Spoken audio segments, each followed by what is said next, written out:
At my father's funeral, my aunt laughed. Poor Maya, still trying to act like she matters. My uncle said, her father died a crook with nothing. My cousins whispered about my pitiful family, mocking my shoes and tears. Even my mother stayed quiet. Then 3 black SUVs pulled up. Men in suits stepped out, bowed, and said, Miss Maya, the Dawn is waiting. Did you see her shoes? Goodwill Special. My cousin Jasmine's stage whisper cut through the October wind while my father's casket sat beside the grave. She wanted me to hear. She always wanted me to hear. And she's crying like her father was someone important. Jasmine continued instead of the neighborhood embarrassment he actually was. Before we continue, I want to thank you for being here to witness Maya's journey. If you believe families should protect each other, not tear each other down, please consider subscribing. It's free and helps us share more stories like this. Now let's see what happens next. Terrell snorted his agreement. Aunt Patricia smiled. Uncle Kenneth nodded like Jasmine had said something profound instead of something cruel. I kept my eyes on Dad's casket, the modest one. Mom and I had scraped together money to afford. The one Uncle Kenneth had already called pathetic, loud enough for the whole cemetery to hear.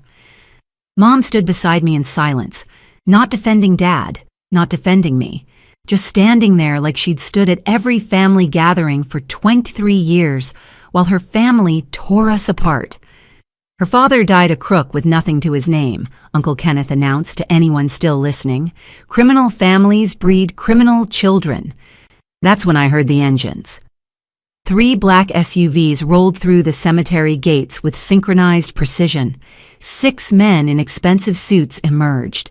The lead man, silver-haired, dangerous, unmistakably powerful, walked directly to me. He took my hand gently and bowed like I was royalty. Miss Maya, the Dawn has been waiting to meet you. Your father spoke of you every day. Vincent Chambers. Everyone in our city knows that name. My aunt made a choking sound. My uncle's face went gray. They just spent my father's funeral calling him a nobody, mocking my tears, laughing at my shoes. They had no idea who they'd actually been dealing with. The cemetery had gone completely silent. Even the wind seemed to pause, waiting to see what would happen next. The priest, who'd been edging toward his car, stopped mid-step. The handful of mourners who'd been drifting away froze in place.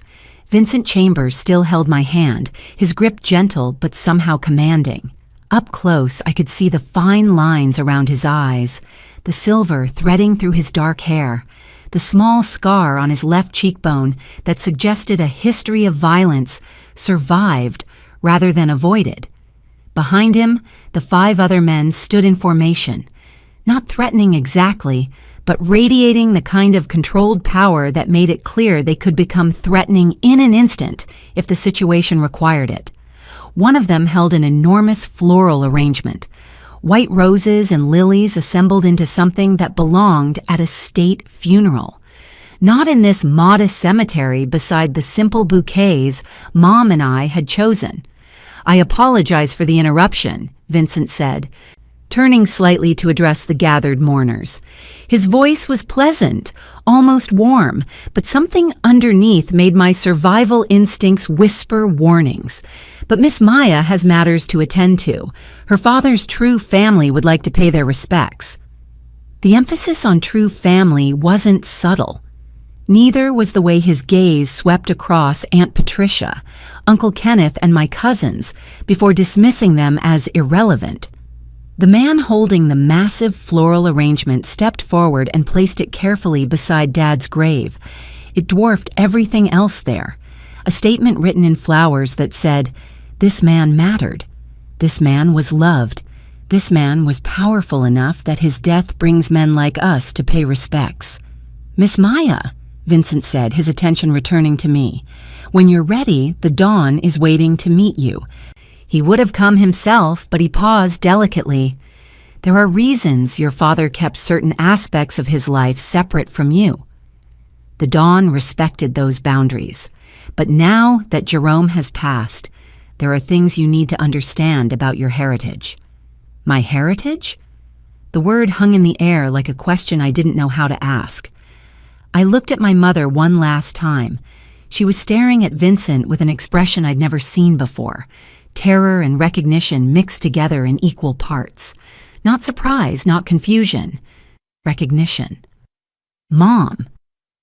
My voice came out steadier than I expected, considering my entire world had just tilted sideways. She met my eyes briefly, then looked away. When she spoke, her voice was barely a whisper, but it carried in the silent cemetery. Go with them, Maya. Your father. He would have wanted this. The words confirmed something I'd been suspecting since the SUVs arrived. Mom had known something all along. Maybe not everything, but enough to recognize that men in expensive suits bowing to her daughter at a funeral weren't here by accident. She'd known Dad had secrets, connections, a life beyond the modest insurance salesman routine he'd maintained for 23 years. And she'd still stood silent while her family spent his funeral calling him a crook with nothing. Still said nothing while they mocked my tears in my shoes. Still chose their approval over our dignity, even knowing there was more to the story than they understood. The betrayal of that silence hurt worse than anything Patricia or Kenneth had said. I turned back to Vincent. I'll come with you. His expression warmed slightly. Approval may be your respect. He extended his arm toward the lead SUV, a gesture that was somehow both courtly and commanding. As I took his arm, Aunt Patricia's voice rose behind us, shrill with panic. Denise, what is happening? Who are these people? What was Jerome actually involved in? I didn't look back. Couldn't look back. If I looked at Mom's face right now, I might say something I couldn't take back. Or worse, I might cry. And I refused to give my mother's family the satisfaction of seeing me break. Vincent guided me toward the SUV with careful courtesy, like I was something precious that needed protecting. One of his men opened the back door. The interior was more luxurious than any vehicle I'd ever been inside. Leather seats that probably cost more than my college tuition, polished wood trim, an atmosphere of controlled power that made the space feel simultaneously safe and dangerous. Vincent settled into the seat across from me. The door closed with the solid sound of German engineering, sealing us into silence. While outside, my mother's family descended into chaos. Through the tinted window, I could see Aunt Patricia grabbing Mom's arm, her mouth moving frantically. Uncle Kenneth was staring at the SUVs like he just realized he'd made a terrible mistake. Jasmine and Terrell stood frozen, their earlier mockery replaced by something that looked like fear. The SUV began moving smooth and quiet. The cemetery fell away behind us. I know you have questions, Vincent said gently. His voice had softened now that we were away from the cemetery, away from the performance he'd been giving for my mother's family. And you deserve answers. But first, I need you to understand something important about your father. I waited, my hands clenched in my lap, still wearing the discount store shoes Jasmine had mocked. Jerome Washington was Mr. Sterling's nephew, Vincent said carefully, watching my reaction. His mother, your grandmother, was the old man's younger sister. Your father wasn't just connected to the Washington family, he was family, blood family. And in our world, blood is everything. The words didn't make sense at first. Mr. Sterling. The name echoed in my head, bouncing off everything I thought I knew about my father. Jerome Washington, quiet insurance salesman who drove a 15-year-old Honda, clipped coupons, and lived in a modest 2-bedroom house in Detroit. The same Jerome Washington who'd raised me to value education over material things. Kindness over power, quiet dignity over loud displays. That Jerome Washington was supposedly connected to Thomas Sterling, the name that appeared in Detroit newspapers with alarming frequency. The man whose business empire spanned from real estate to restaurants to industries the papers only hinted at in carefully worded articles. I must have looked as confused as I felt, because Vincent's expression softened. Your father left Detroit when he was 19, he explained. He wanted a different life, away from the family business, the expectations, the obligations that come with the Sterling name. Mr. Sterling respected that choice, but blood is blood. They stayed in contact. Your father built his own life, his own identity. He became the man you knew, the good man who raised you right. Outside the tinted windows, Detroit streets passed by. Familiar, but suddenly strange. We were heading toward Jefferson Avenue, toward the waterfront developments where I'd never had reason to go. The buildings got taller, shinier, more expensive with each block. Did he live a double life? I asked. My voice sounded small in that luxurious car. No, Vincent said firmly. He lived the life he chose, the life he wanted. Your father really was an insurance salesman. He really did drive that old Honda. He really did clip coupons and budget carefully. But he paused, choosing his words with obvious care. He also stayed connected to his family. He attended certain events, offered counsel when asked, maintained relationships, and he made arrangements, contingencies, provisions for you in case something happened to him. The SUV pulled into an underground parking garage beneath a gleaming tower I'd passed countless times without giving it a second thought. The Sterling Building, according to the discreet signage. Of course it was. We took a private elevator that required a key card to access. Vincent inserted the card without comment. The elevator rose smoothly, silently, numbers climbing past floors I hadn't realized the building had. It stopped at the penthouse level. The doors opened directly into an apartment that occupied the entire top floor. Floor-to-ceiling windows offered a panoramic view of Detroit, from the river to downtown to neighborhoods stretching in every direction. The furnishings were elegant without being ostentatious. Art on the walls that looked original and expensive. Books on the shelves that appeared actually read rather than decorative. This had been a home, not just a showpiece. Mr. Sterling is in his study, Vincent said, gesturing toward a hallway lined with family photographs. Take your time. He'll wait. I walked slowly down that hallway, studying the photographs like they held answers to questions I didn't know how to ask. There were pictures I recognized. My father as a young man, maybe 18 or 19, standing with an older couple I'd never met. My grandparents, presumably, the ones who died before I was born, or so I'd been told. More pictures of Dad, older now, at various ages. Always well-dressed in these photos, always confident in a way that didn't quite match the modest man I'd known. And then pictures that made my breath catch. Me. Baby pictures I'd seen in Mom's albums. But these were different copies, displayed here in silver frames. School photos from kindergarten through high school, my college graduation.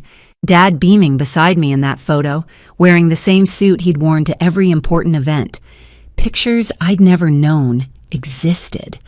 Me at my high school track meets, at the science fair where I'd placed third, and my part-time job at the library. Someone had been watching, documenting, caring enough to capture these moments. Someone who wasn't the man I'd called Dad. At the end of the hallway, a door stood slightly ajar. I pushed it open carefully. The study was exactly what you'd expect from a man of power and influence. Massive desk, leather chairs, more books, a computer system that probably cost more than my entire apartment. And in a wheelchair beside the window, looking out over the city, sat a man who had to be in his 80s but still radiated authority like heat from a furnace. He turned when he heard me enter. The family resemblance was unmistakable. I saw my father's eyes in his face, my father's jawline, my father's way of holding himself even sitting down. Maya, he said, and his voice was rough with age and emotion. Come here, child, let me look at you. I crossed the room on shaking legs. Up close, I could see the evidence of recent illness, weight loss, the pallor of someone who'd been hospital-bound, the oxygen line running to his nose. But his eyes were sharp, assessing me with an intelligence that age hadn't dimmed. You look like your grandmother, he said finally. Jerome's mother. She had that same fire in her eyes, that same steel in her spine. You're going to need both. Before we continue, I need to address something, he continued, his gaze steady on mine. I know this is overwhelming. I know you just buried your father, and now you're here, learning that everything you thought you knew might be incomplete. But I need you to understand something crucial. Jerome was my nephew, my blood. When his mother, my sister, passed away, I raised him like he was my own son. He was brilliant, talented, had a mind for business that could have taken the Sterling Empire to levels I only dreamed of. But he wanted something different. He wanted a quiet life, a simple life, away from the complexity and danger that comes with our world. I respected that. Thomas Sterling paused, reaching for a glass of water on the table beside him. His hands shook slightly, but his voice remained firm when he continued. Your father built the life he wanted. Met your mother, fell in love, had you? He worked his insurance job, lived in that house in the suburbs, raised you to be independent and strong. But he never forgot where he came from, never forgot his family. We stayed close in ways that didn't interfere with the life he'd chosen. And he made me promise something, Mr. Sterling continued. If anything happened to him, I was to make sure you were protected, provided for, and given the choice he had. The choice to walk away or the choice to embrace your heritage. Both paths are valid, Maya. Both are worthy. The question is, which one is yours? I found my voice finally. What exactly did my father leave me? Mr. Sterling smiled slightly. Direct. Good. Jerome always said you didn't waste time on nonsense. He wheeled his chair to the desk and pressed a button. A screen descended from the ceiling, displaying what looked like a legal document. Your father's personal wealth accumulated over 25 years of careful investment and business ventures I helped him manage comes to approximately $42 million. The number hit me like a physical blow. $42 million. The man who'd clipped coupons and driven a 15-year-old Honda had $42 million. Additionally, Mr. Sterling continued, as if he hadn't just dropped a financial bomb that could crater my understanding of reality. Jerome owned controlling interest in several properties in Detroit, apartment buildings, commercial real estate, a restaurant he particularly loved, all managed through trusts and holding companies that kept his name separate from the Sterling business empire. All now transferred to you. The screen changed, showing property after property, buildings I'd walked past, restaurants I'd eaten at, developments I'd never have guessed my coupon-clipping father had any connection to. And finally, Mr. Sterling said, there's this. Another screen change, this time showing this apartment, this building, the Sterling building itself. Jerome owned 30% of this property. I own 40%. The remaining 30% is divided among other family members. Your father's share is now yours, making you the second largest shareholder in one of Detroit's premium downtown properties. I sat down heavily in one of the leather chairs. The room spun slightly. This can't be real. I have student loans. I work retail. I shop at thrift stores. Mr. Sterling's expression turned gentle. Your father wanted you to understand the value of money by not having unlimited access to it. He wanted you to work, to struggle a little, to appreciate what you earned. He believed, and I agreed, that giving you everything would have robbed you of essential character development. But now he's gone. And now you need to understand the full picture of your inheritance, not just the money, but the responsibility that comes with it. He wheeled closer, fixing me with that sharp gaze. The Sterling name carries weight in Detroit, Maya. It carries history, connections, obligations. Your father chose to step away from most of that, but he never fully left. He advised me on business matters. He helped mediate disputes. He contributed to family decisions in ways that kept him involved without being visible. Now that role could be yours if you want it, or you can take the money, the properties, and walk away. Build whatever life you choose. The choice is yours. A knock at the door interrupted us. Vincent entered carrying a folder. Sir, he said to Mr. Sterling, the others are asking about the reading of Jerome's will. They want to know when Miss Maya will be available. Let them wait, Mr. Sterling said dismissively. Maya needs time to process. They can manage their curiosity for a few more hours. Vincent nodded and retreated. Mr. Sterling turned back to me. You're probably wondering about the others, the family members who'll want to know who you are, what you mean to the Sterling legacy. Some will welcome you, some will see you as a threat. That's the nature of families with power and money. Everyone's calculating their position, their share, their influence. I thought about my mother's family at the funeral, the mockery, the cruelty, the years of being made to feel less than. I'd spent 23 years watching them operate from a position of assumed superiority, treating Dad and me like we were beneath them. What they didn't know, what they couldn't know, was that my father had more wealth in his modest portfolio than all of them combined. More power in his quiet connections than they'd accumulated in their loud, showy displays. I have questions, I said finally, hundreds of them. But I need to know, does my mother know about this? About the money, the properties, the Sterling connection? Mr. Sterling's expression flickered with something that might have been respect or sadness or both. Your mother knew Jerome came from wealth. She knew he'd walked away from it deliberately. She didn't know specific numbers or details, but she knew he maintained family connections. Jerome kept it vague to protect her, to let her have plausible deniability if questions ever arose. The anger I'd been holding since the funeral crystallized into something cold and sharp. She knew enough. She knew Dad wasn't the failure her family claimed. She knew there was more to the story, and she still stood silent while they destroyed him. I looked at Mr. Sterling directly, that steel spine he'd mentioned earlier straightening in my posture. I want to know everything. The businesses, the properties, the connections, all of it. And I want to understand exactly what obligations come with this inheritance. Because if I'm going to accept it, I'm going to do it with full knowledge, not stumbling around in the dark while everyone else knows the rules. Mr. Sterling's smile widened. You really are Jerome's daughter. He would be so proud. Over the next 4 hours, Vincent and Mr. Sterling walked me through an education in power, money, and family dynamics that would have made an MBA program look elementary. The Sterling organization, I learned, operated on multiple levels. Legitimate businesses, restaurants, real estate, import-export ventures that generated millions annually and employed hundreds of people across Detroit and beyond. Then there were the less legitimate operations, carefully structured, protected by layers of lawyers and shell companies, existing in gray areas that weren't quite illegal but definitely weren't simple.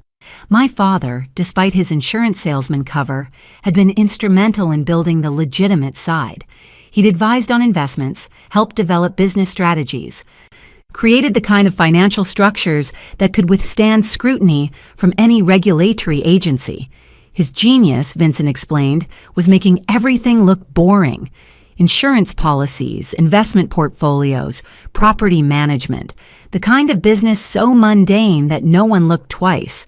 But underneath that boring exterior was a financial empire that generated steady, reliable, legal income that could absorb and clean money from less legitimate sources. Money laundering, I said flatly, not as a question, but as a statement. Vincent didn't flinch, among other things. Your father specialized in making dirty money clean through legitimate investments. He never touched the criminal side directly, never involved himself in activities that could come back on you or your mother, but he provided essential financial services to the organization, services that Mr. Sterling and others relied on. The ethics of that sat heavy in my stomach. My father, the man who'd taught me right from wrong, honesty and integrity, had spent 25 years helping clean money for what amounted to organized crime. Mr. Sterling must have seen something in my expression because he leaned forward in his wheelchair. Jerome struggled with it too. He said quietly, every decision he made, every business move, he weighed against his principles.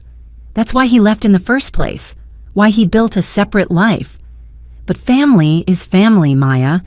Sometimes love means supporting people even when you don't agree with all their choices. And your father found ways to channel sterling money into legitimate, positive ventures. Community programs, scholarships, business development in neighborhoods that banks wouldn't touch. He used his position to push the family toward less criminal activity, more legitimate operations. It was a compromise, but it was his compromise, made with full awareness of the complexities. I thought about that, about my father living in two worlds, balancing loyalty to family against his own moral code. It wasn't the simple story I'd believed about the humble insurance salesman, but maybe it was more honest, more complicated and human and real. What happens now? I asked. With the businesses, the properties, the money, what does accepting this inheritance actually mean? Mr. Sterling and Vincent exchanged a glance. That's where it gets interesting, Vincent said, and potentially dangerous. He pulled up another screen showing what looked like a family tree. These are the active members of the Sterling organization, he explained. Thomas at the top, then his children, grandchildren, various cousins, an extended family. Each one has roles, responsibilities, shares in various businesses. Your father's death created a vacancy. 30% ownership in this building, controlling interest in several properties, voting rights in family business decisions. That vacancy needs to be filled. By me, I said, understanding dawning.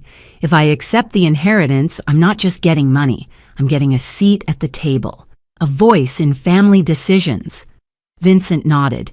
You'd be one of the major stakeholders, not as powerful as Mr. Sterling, but significant enough that your opinions would matter, your votes would count. That's what they're worried about. That's why they want to meet you. They need to know who you are, what you want, whether you'll support their positions or oppose them. And if I refuse? I asked. If I just take the money and walk away? Mr. Sterling sighed.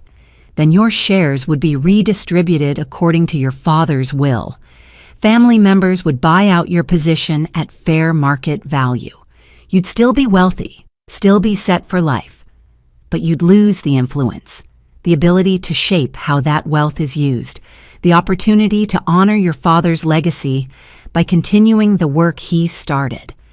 The work of moving the Sterling organization toward more legitimate operations, I said, testing my understanding. Using the money and power to do good, not just accumulate wealth. Exactly, Mr. Sterling confirmed. Jerome spent 25 years building the foundation for that transformation. He didn't live to see it completed, but you could, if you choose to. The choice. It kept coming back to that. Walk away wealthy but powerless, or step into a world of complicated power plays and questionable ethics with the chance to make it better. Neither option was simple. Both came with costs. I was only beginning to understand. I need time, I said, to think, to process, to understand what I'd actually be agreeing to. How long do I have to decide? Mr. Sterling looked at Vincent, some silent communication passing between them. The formal reading of the will is scheduled for tomorrow, Vincent said. That's when the extended family will learn about your inheritance. Once they know, the pressure will start. People will try to influence your decision, curry favor, position themselves as allies or opponents. The political maneuvering will be intense.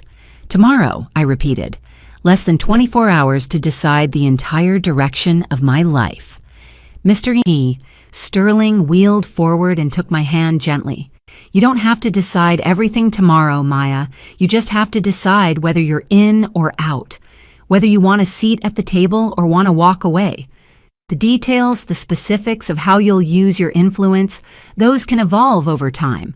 But the fundamental choice, that needs to be made soon. For practical reasons, if nothing else. I stood up, my legs steadier than they'd been when I first arrived. Thank you for your honesty, I said to both of them, for not sugarcoating this or pretending it's simpler than it is. I appreciate that. Vincent will drive you home, Mr. Sterling said. Take the evening. Think about what you want, who you want to be. Tomorrow we'll face whatever you decide together. The drive back to my modest apartment was surreal. Vincent navigated Detroit streets in silence, giving me space to think. The city looked different now, every building potentially part of my father's hidden empire, every business possibly connected to the Sterling organization. When he pulled up outside my apartment building, the building I now knew my father owned through one of his many trusts, Vincent handed me a card. "My private number," he said, "if you need anything tonight. Questions, concerns, protection, anything at all, call me. I'll answer." "Protection?" I asked. "Am I in danger?" "Not immediate danger," Vincent said carefully. "But you need to understand, Maya, that money and power attract attention. Not everyone in the Sterling family will be happy about your existence, about your inheritance. Most will accept it, work with it, adapt. But some people don't like surprises. And you're a very significant surprise." I took the card, tucking it into my purse next to the funeral program for Jerome Washington, beloved father, secret millionaire, complicated man. "Thank you, Vincent." He nodded. "Your father was a good man, Miss Maya. Whatever you decide about the inheritance, don't let anyone tell you different. He built something real, something good, in both his worlds. That's rare." Inside my apartment, I sat in the dark for a long time just thinking. Everything I owned fit into this small space. Student loan bills on the counter, thrift store furniture, discount store shoes by the door, the ones Jasmine had mocked at the funeral. Those shoes felt like they belonged to someone else now. The girl who'd worn them to her father's funeral didn't know she was an heiress. Didn't know her dad had $42 million in property all over Detroit. Didn't know the Sterling name carried weight and power and complicated obligations. That girl was gone. I was still Maya, but everything else had shifted. My phone buzzed. A text from my mother. "Are you okay? I heard you left with those men. Call me." I stared at the text, anger rising fresh and hot. She'd known. Maybe not specifics, but enough. Enough to recognize Vincent, to understand that Dad had connections, power, a life beyond the modest performance he'd maintained, and she'd still stood silent while her family destroyed us, still chosen their approval over our dignity. Tomorrow, I'd have to face the Sterling family, face the reading of the will, the politics, the maneuvering. Tonight, I needed to decide who I wanted to be. The safe choice was walking away. Take the money, pay off my student loans, live comfortably, build a simple life free from complicated family dynamics and questionable ethics. No one would blame me. But the other choice, the harder choice, meant stepping into my father's world, using the power and influence he'd built to continue the work he'd started, moving the Sterling organization toward legitimacy, using resources to help communities, honoring his legacy by finishing what he'd begun. I thought about Dad, about the man who'd clipped coupons while secretly managing millions, who'd driven an old Honda while owning property across Detroit, who'd lived a modest life while maintaining connections to power. He'd made those choices deliberately, building something his daughter could inherit if she chose, giving me options he'd fought to create. My phone buzzed again. Another text from Mom. "Maya, please, I need to know you're safe." I picked up the phone and typed a response. "I'm fine. I'll talk to you when I'm ready. Not now." I wasn't ready to forgive her silence, wasn't ready to pretend the funeral hadn't happened, that years of standing by while her family destroyed us could be erased with concern now that she knew the truth. That could wait. Tonight, I needed to make a decision about my future. I walked to my closet and pulled out the discount store shoes. They were scuffed, cheap, exactly what Jasmine had called them. I'd bought them because they were all I could afford on my retail salary while carrying student loan debt. They represented everything my mother's family had assumed about me. Poor, unimportant, beneath their notice. Tomorrow, I'd wear something different. Tomorrow, I'd walk into the Sterling building and claim my inheritance. All of it. The money, the properties, the seat at the table, the complicated legacy my father had built. I'd step into that world with full awareness of what it meant and use every ounce of power it gave me to honor Dad's memory while building something worthy of the sacrifice he'd made. I'd been wearing those discount store shoes when my world changed. Tomorrow I'd wear them one last time as a reminder, not of humiliation, but of transformation, of the girl I'd been and the woman I was choosing to become. The choice was made. Now I just had to live with it. The next morning, I dressed carefully. Black suit from the thrift store, simple jewelry, professional but not showy, and those discount store shoes, because I wanted to remember where I'd started. Vincent picked me up at 9 a.m. sharp. His expression flickered with approval when he saw me. "Ready?" he asked. "As I'll ever be," I replied, climbing into the SUV. The Sterling building looked different in daylight, more imposing, more real. We took the private elevator to a conference room on the 15th floor. Through glass walls, I could see people already gathered, men and women in expensive suits, carrying themselves with the confidence that came from generational wealth and power. The Sterling family. My family, apparently, though they didn't know it yet. Mr. Sterling sat at the head of the table in his wheelchair, looking frail but commanding. He caught my eye when I entered and nodded slightly. Vincent guided me to a seat near Mr. Sterling. The others watched with undisguised curiosity and calculation. They knew something was happening. Someone was joining their inner circle. They just didn't know who or why yet. A lawyer I hadn't met before, distinguished-looking, carrying a leather portfolio, stood at the front of the room. "Thank you all for coming," he said, his voice carrying authority built over decades of high-stakes legal work. "We're here for the formal reading of Jerome Washington's will and the transfer of his assets to his designated heir." Murmurs rippled through the room. Jerome Washington. The name meant something to them. The nephew who'd walked away, who'd built a separate life but maintained connections. They knew of him, even if most hadn't known him well. The lawyer continued, reading legal language I half understood. Assets, properties, trusts, financial instruments. The numbers climbed, 42 million in liquid assets. Property holdings valued at another $20 million, shares in various Sterling businesses, including 30% ownership of this building. The murmurs got louder.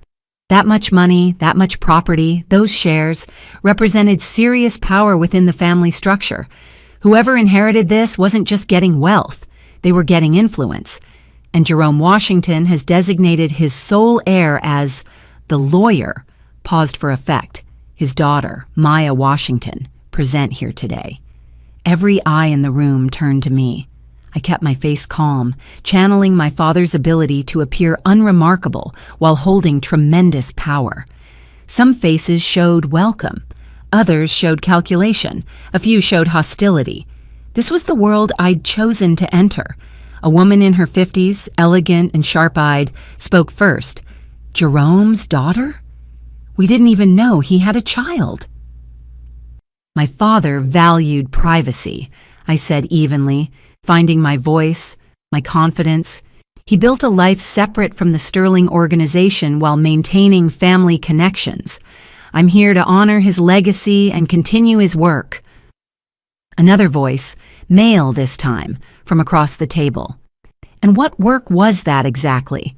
What does Jerome's daughter know about our businesses, our operations?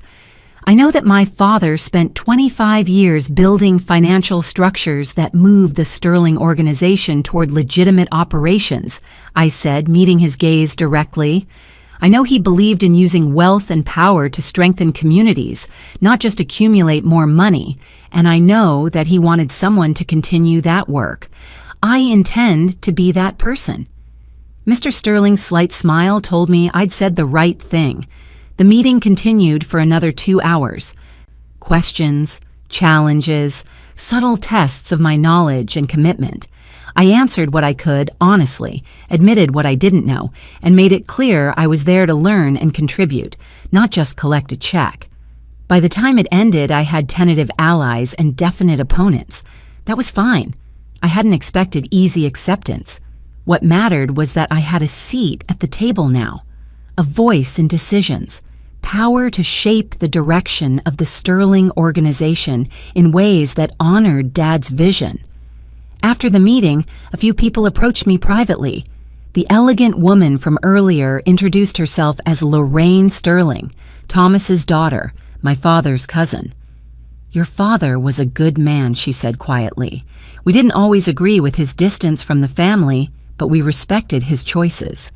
I'm glad you're here, Maya." The organization needs people who remember that power comes with responsibility. "Thank you," I said, meaning it. "I hope I can live up to that." Over the following weeks, I learned to navigate my new world. Vincent became not just a driver, but a mentor, teaching me the unspoken rules of Sterling family politics. Mr. Sterling met with me regularly, sharing stories about my father and grandmother, filling in gaps in my family history, and I began to understand the scope of what I'd inherited. Not just money and property, but connections, obligations, opportunities to make real change. My father had quietly funded scholarships for kids in Detroit neighborhoods where banks wouldn't invest, had helped start businesses that employed people others had written off, had used his financial expertise to create legal pathways for money that needed cleaning, yes, but also to build legitimate wealth that could transform communities. Now that work was mine to continue, to expand, to shape into something that honored his memory while building toward a future he'd envisioned but never saw. My mother's family eventually learned about my inheritance, not the specifics, but enough to understand they'd made a serious mistake.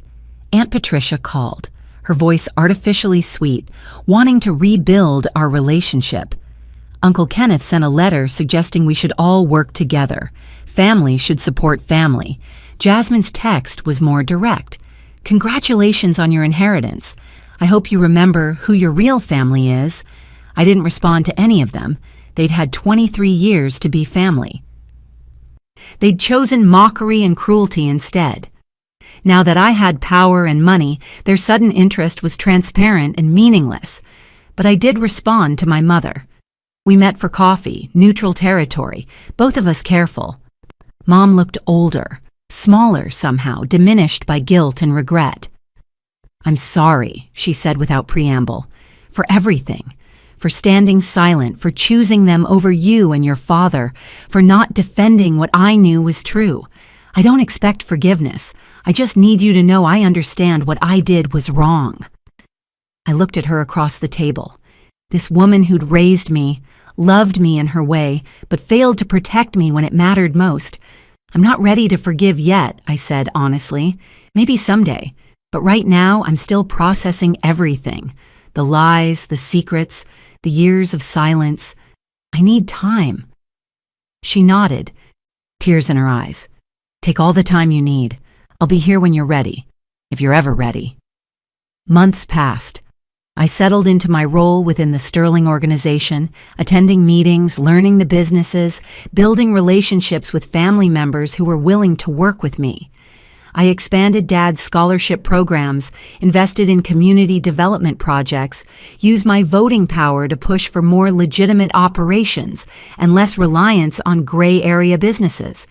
It was slow work, changing an organization with decades of established patterns. But I was persistent, strategic, and I had Mr. Sterling's support. The old man saw in me the legacy of his sister and his nephew, a combination of family loyalty and independent thinking that could guide the Sterling organization into its next evolution. One evening, nearly a year after Dad's funeral, I stood in the penthouse apartment that had been his secret second home.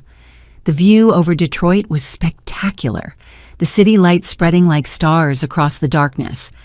I thought about the journey from those discount store shoes to this moment, about transformation, choice, and the complicated legacy of love and power my father had left me. My phone buzzed, a text from Vincent. "Mr. Sterling would like to see you tomorrow morning. Family meeting. Important decisions." I smiled slightly. This was my life now. Family meetings, important decisions, Power wielded carefully to honor my father's vision while building my own path forward. It wasn't simple. It would never be simple. But it was mine, chosen with full awareness and accepted with determination to use it well. I kept those discount store shoes in my closet at home, a reminder of the girl who'd stood at her father's funeral being mocked by people who didn't know who she was. That girl was gone, transformed by revelation and choice into someone who understood that power could be used for good if you had the courage to try. My father's greatest gift wasn't the $42 million he left me. It was teaching me through his example that you could move between worlds, hold power while maintaining principles, build something meaningful while protecting the people you loved. And now I was using that gift to build something worthy of his memory, something that would last. 6 months later, the Sterling family gathered again, this time in Mr. Sterling's penthouse for what he'd called an important announcement. The room was tense. Thomas Sterling didn't call family meetings lightly, and when he did, they typically meant significant changes to the organization's structure or operations. I sat beside Lorraine, who'd become a genuine ally over the past year. She caught my eye and raised an eyebrow slightly, silently asking if I knew what this was about. I shook my head. Thomas had been cryptic, even with me. When everyone had arrived, Thomas wheeled to the center of the room. His health had declined noticeably over recent months. The oxygen line was permanent now, his color poor, his energy limited. But his mind remained sharp, and his authority absolute. "You all know I've been ill," he began without preamble. "The doctors tell me I have maybe 6 months, maybe a year if I'm lucky. I'm not interested in treatments that will buy me a few more months of suffering. I've had a good life, a long life. It's time to ensure the organization continues without me." The room erupted in protests, denials, everyone talking over each other. Thomas raised a hand for silence. The gesture still commanded instant obedience. "I've made my decision about succession," he said clearly. "I've considered everyone's strengths, the organization's needs, and the direction I want the Sterling family to move in the coming decades. After much thought, I'm naming Maya Washington as my successor, with Lorraine Sterling as her second. Together, they'll guide the organization toward the vision Jerome and I discussed for years, moving our operations increasingly toward legitimate businesses while honoring our history and protecting our people." The silence was absolute. Every eye turned to me again, but this time with different calculations: shock, anger, respect, fear, all flickering across various faces. I kept my expression calm, though inside I was reeling. Thomas hadn't discussed this with me, hadn't warned me. "Maya has proven herself over this past year," Thomas continued. "She understands both the legitimate and complicated aspects of our operations. She has the strategic mind of her father, combined with fresh perspective the organization needs. And she has the courage to make hard choices while maintaining the moral compass that will keep us from losing ourselves entirely. The objections started immediately. She's too young. She doesn't have experience. She's not Sterling blood. Well, she is. But she wasn't raised in the family. She doesn't understand how things work."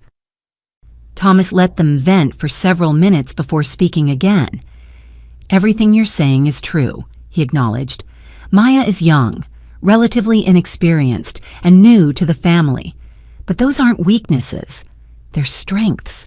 She's not bound by old thinking, old grudges, old ways of operating that no longer serve us. She can lead us forward without being trapped by the past. And," he added with steel in his voice, "this isn't a democracy. I'm not asking for your votes or opinions. I'm telling you how succession will proceed. If you can't accept it, you're free to sell your shares and leave the organization. But if you stay, you'll respect the leadership structure I've established." The meeting dissolved into smaller conversations after that, people clustering in groups, processing this information, forming alliances or oppositions. I sat still, trying to absorb what had just happened. Lorraine leaned close. "Did you know he was going to do this?" she asked quietly. "No," I admitted. "I thought he might give me more responsibility eventually, but this, leading the entire organization, that's not what I expected." "Welcome to the Sterling family," Lorraine said with a slight smile. "Thomas Sterling doesn't do anything halfway. If he believes in you, he'll throw you into the deep end and expect you to swim. The question is, are you ready?" I thought about my father, about the choices he'd made, the life he'd built, the legacy he'd left, about the year I'd spent learning this world, building relationships, pushing for change, about the girl in discount store shoes who'd stood at a funeral being mocked by people who didn't know her. That girl would have said no, would have run from this responsibility, this power, this burden. But I wasn't that girl anymore. "I'm ready," I told Lorraine. "I'm terrified and overwhelmed and not sure I can actually do this, but I'm ready to try." "That's all any of us can do," she replied. "Try our best and hope it's enough." Over the next weeks, Thomas worked with me intensively, transferring knowledge, introducing key contacts, explaining the intricate web of relationships and obligations that held the Sterling organization together. It was exhausting, overwhelming, and absolutely necessary. "I have one more thing to show you," Thomas said one evening, near the end of what we both knew would be one of our last private meetings. He pulled out an old photo album, its pages yellowed with age. "Your grandmother," he said, pointing to a picture of a beautiful woman with my eyes, my jawline. She was the strongest person I've ever known, survived things that would have broken lesser people, and still maintained her kindness, her integrity, her faith that people could be better than their circumstances suggested. "She would have loved you, Maya, would have been so proud." He turned more pages, showing me my father as a child, a teenager, a young man full of potential and promise. "Jerome was special," Thomas said softly. "He had a gift for seeing what something could become rather than just what it was. That's what he did for you, built a foundation that could support whatever you chose to become. Now it's your turn to see the potential in things and build them into reality." Thomas Sterling died 3 weeks later, peacefully in his sleep. The funeral was massive. Hundreds of people, from politicians to business leaders to community members whose lives had been touched by Sterling family programs and initiatives.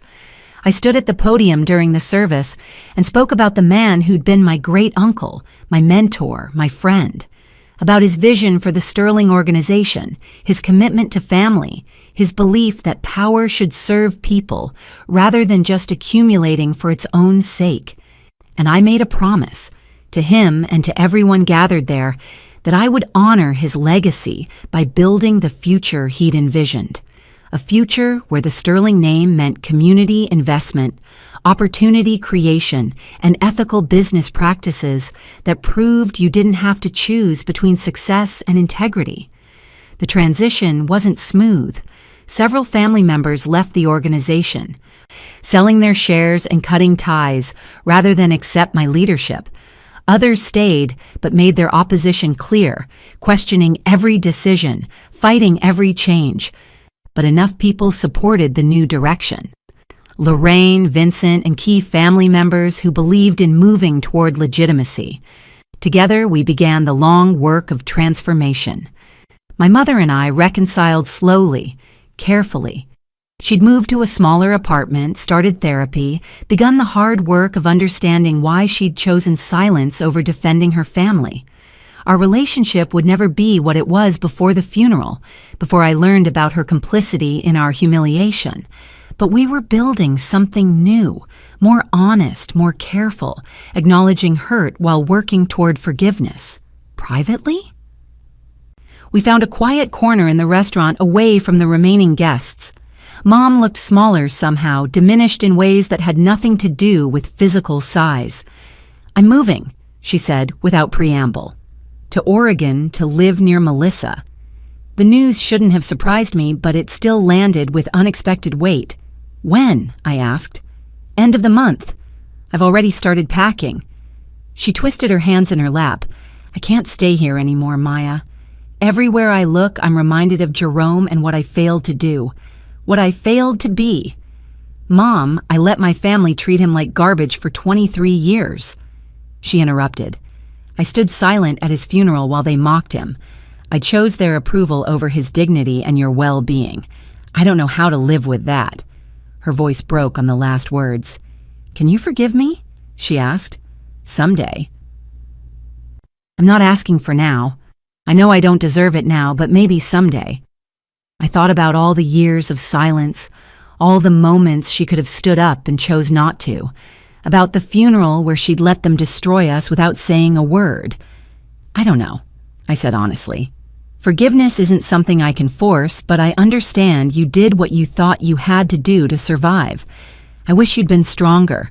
I wish you'd chosen us. But I understand. She reached into her purse and pulled out an envelope worn at the edges, like it had been handled many times over the years. Your father wrote this for you 10 years ago, she said. He made me promise not to give it to you until you were older and ready to understand. I think you're ready now. After she left, I sat alone in that quiet corner and opened the letter with shaking hands. My dearest Maya Asterisk, if you're reading this, I'm gone. And I hope your mother had the wisdom to give this to you when the time was right. There are things I need you to know. Things I couldn't say while I was alive without revealing truths I wanted to protect you from. Asterisk, asterisk. I built an empire. Yes, accumulated wealth, created businesses, established connections, but none of it matters compared to the only thing I got completely right, being your father. Asterisk, asterisk. By the time you read this, you'll probably know about my real family, about the Sterling organization, about the world I kept separate from you. I made that choice deliberately, not because I was ashamed of you or ashamed of that world, but because I wanted you to have choices I never had. Asterisk. Real strength isn't about power or money, Maya. It's about knowing who you are and what you stand for, even when the world tries to tell you different. It's about making choices based on principles rather than fear.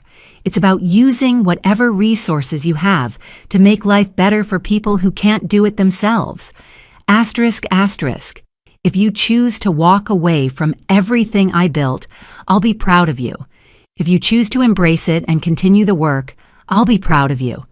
The choice is what matters. The freedom to decide your own path. Asterisk. Remember that dignity and patience are their own forms of strength. Remember that revenge is hollow, but justice is necessary. Remember that the measure of a person isn't what they accumulate, but what they give and who they protect. Asterisk, asterisk. I love you more than all the money and all the banks in all the world. You are my greatest achievement, my proudest legacy, my best self made real. Whatever you choose, whatever you become, know that I'm proud of you with all my love, that I cried in that quiet corner of the restaurant, finally grieving properly without anger or revenge or plans clouding the loss, just pure grief for the man who'd loved me unconditionally and built an empire to protect me while teaching me to be strong enough not to need it. The months that followed were full of learning and building. Vincent continued my education in both legitimate business operations and the more complex aspects of family obligations. I established the Jerome Washington Foundation, expanding the scholarship programs and community assistance initiatives Dad had funded quietly for years. Jasmine actually followed through on her promise to change. She started at one of our restaurants as assistant manager, working under Isabella, who had no patience for performance or laziness. Jasmine worked harder than I'd expected. Early mornings, late nights, learning the business from the ground up. She's got potential, Isabella told me after 3 months. If she stays humble and keeps working, she might actually build something real.